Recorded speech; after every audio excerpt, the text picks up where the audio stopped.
Gertrud Sinnau, bis wir uns wiedersehen. It's German, means until we see each other again. My grandma died 11 years ago. She never really mastered the English language. But I was one of her only grandchildren that could speak with her, because I lived in Germany for 2 years and I learned German. My grandmother was a survivor. In most instances, I hate it when people use those words. They survive rape, or you survive a horrible atrocity, you survive cancer. We can sometimes call ourselves survivors. My grandma survived a world war. She was born in 1922, and as a young woman with 2 very small children, she survived the great slaughter of Rostenburg, which is in East Prussia. It was a day where, Glenn, how many people died? Maybe 500,000 civilians were killed by the Soviet army. The Soviet army came in. They were told that the Germans were not human, and they were instructed to murder, rape, plunder. My grandmother watched her father shot and killed. She was shot twice and left for dead after being raped, and survived. She lost the baby the following winter. She came back and rescued my dad and his sister.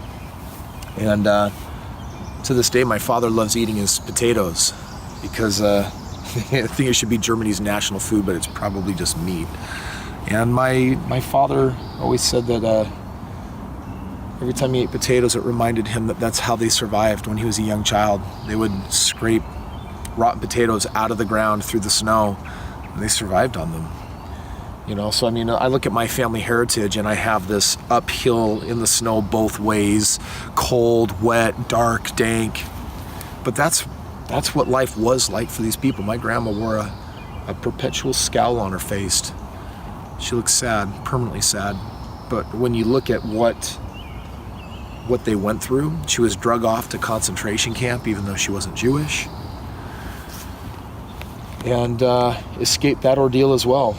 So she's an incredible woman, a brave woman, a woman that even had the intuition strike a week before the wall went up in East Berlin that said, escape to the other side. And they did before that wall went up. So my father got to be raised in free territory, and when he was in his 30s, he immigrated to America, and I'm his 4th of 9 children. So I'm really proud of my German heritage, but it is riddled with so much sadness, so much sorrow. And being here today, you know, I'm in Washington. I haven't been back here in years, and to be at the foot of her grave and to connect with her amazing fiery spirit is just it's a beautiful reminder that life is precious. I think it's also a beautiful reminder that we live in very different times than then, and that if we're not careful as a society, we can return back to dark days like that. It's happened throughout all civilizations, through all time, and just causes me to reflect on who am I, where did I come from, who do I want to become, what will make my ancestors proud, what will make my posterity proud. And it's a moment for deep reflection. What is, I know this woman's legacy. As a survivor, I'm here.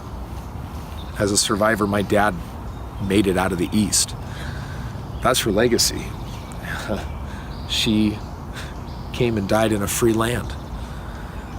I have so much because of her, so much I probably wouldn't have otherwise, or I might not even be around. So it's a good day to reflect. Where did you come from?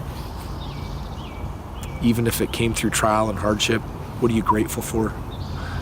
And then what can you and I do to live up to our heritage and leave a legacy for our posterity? Hey, thank you for taking the opportunity to connect with me and let me share some of my life experience with you. If you're not a subscriber, check it out over here. And otherwise, check out these 2 videos. This is one that I think you're really gonna like if you like this video, or the internet thinks you should check this one out.